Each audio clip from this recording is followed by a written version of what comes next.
Bonjour et bienvenue à cette nouvelle édition du Flash d'information. Le ministre gouverneur du district autonome du Denguélé, Gaussou Touré, a effectué une visite de travail du 21 au 28 mai 2023 qui l'a conduit dans les 7 départements du district, à savoir Mazinani, Minignan, Kagnasso, Séguelon, Bélébon, Samatigila et Odéné. Cette tournée s'inscrit dans le cadre de l'élaboration d'un schéma directeur d'aménagement et de développement du territoire de l'ensemble du district, conduit par le Bureau national d'études techniques et de développement BNED sous la supervision du ministère du Plan et du Développement. L'initiative de l'élaboration de ce schéma directeur résulte de la volonté du ministre-gouverneur d'amorcer un plan de développement intégré, ordonné et durable du district à travers une coordination d'action avec toutes les collectivités territoriales du district autonome du Denguélé. Qu'on ne travaille plus en singleton, mais que nous travaillons en harmonie, ensemble. Et c'est ce travail-là qui va nous permettre de le faire. Parce qu'on va savoir qu'est-ce qu'il faut faire au niveau de tous les départements, au niveau de toutes les communes, au niveau de tous les villages. Donc on saura ce qu'il y a à faire. Selon le chef de service à la direction générale de l'aménagement du territoire, du développement régional et local, M. Konon Jérôme, les districts autonomes sont connus sous le nom de collectivités territoriales de type particulier. Ils doivent disposer d'outils de développement qui sont les plans de développement et les schémas d'aménagement et de développement du territoire.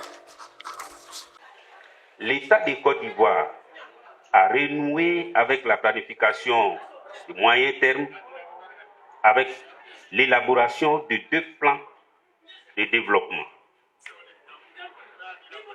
Et à la clé, un schéma national d'aménagement du territoire en cours d'élaboration.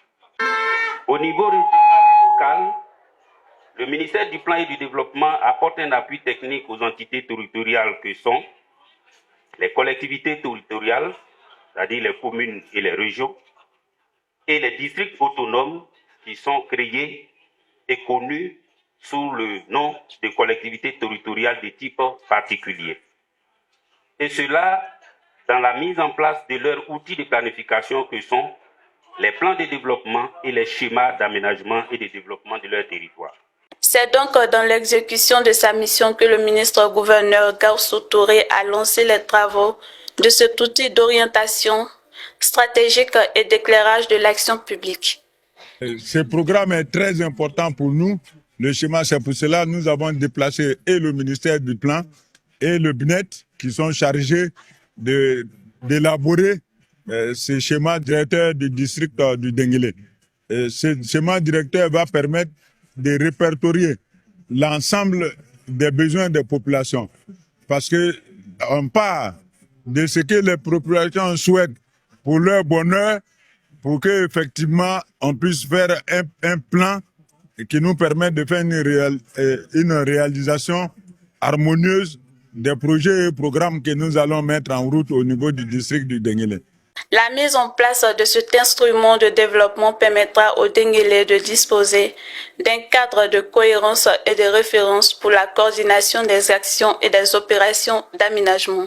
Le document présente les caractéristiques physiques, économiques et culturelles du district autonome du Denguélé et toutes ses potentialités humaines et naturelles.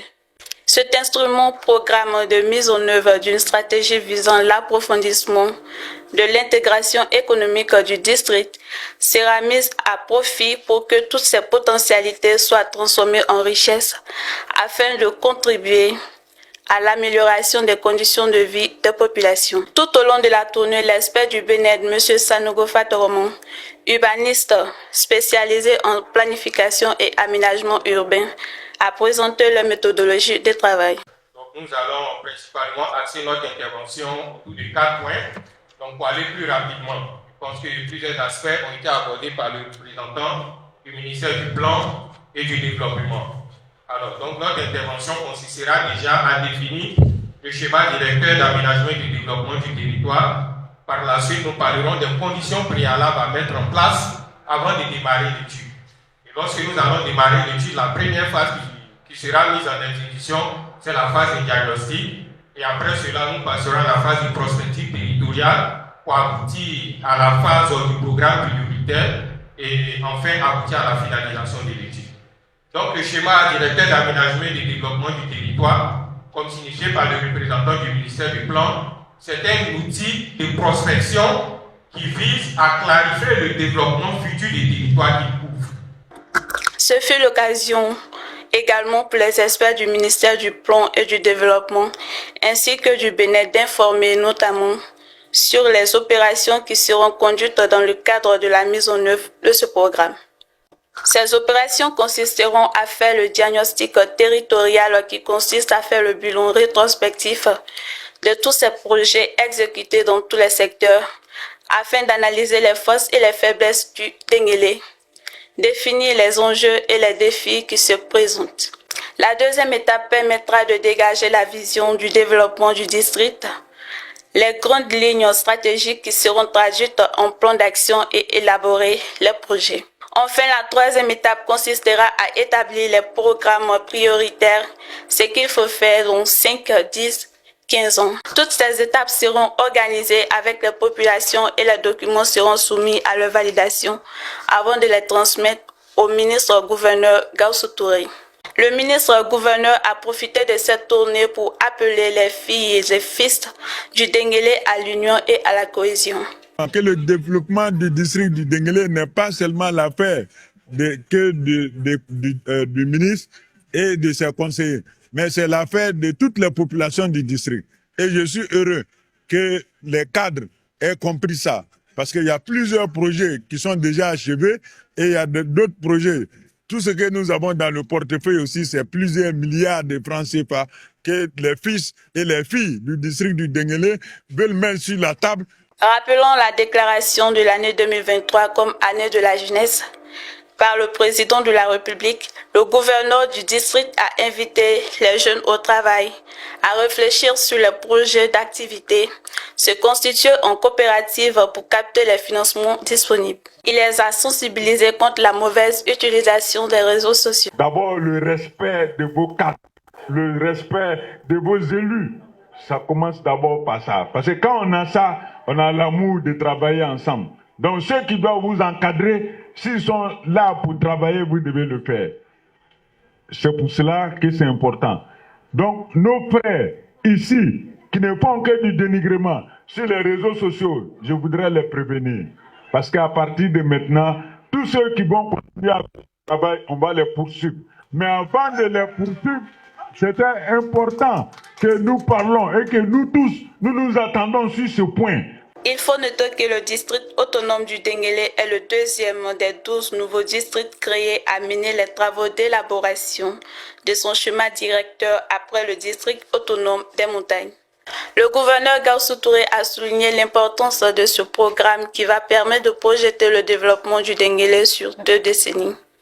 La population du district du Denguélé est estimée à plus de 436 015 habitants et s'étend sur une superficie d'environ 20 600 km², soit environ 6% du territoire national, et se positionne comme la 5e grande région de la Côte d'Ivoire.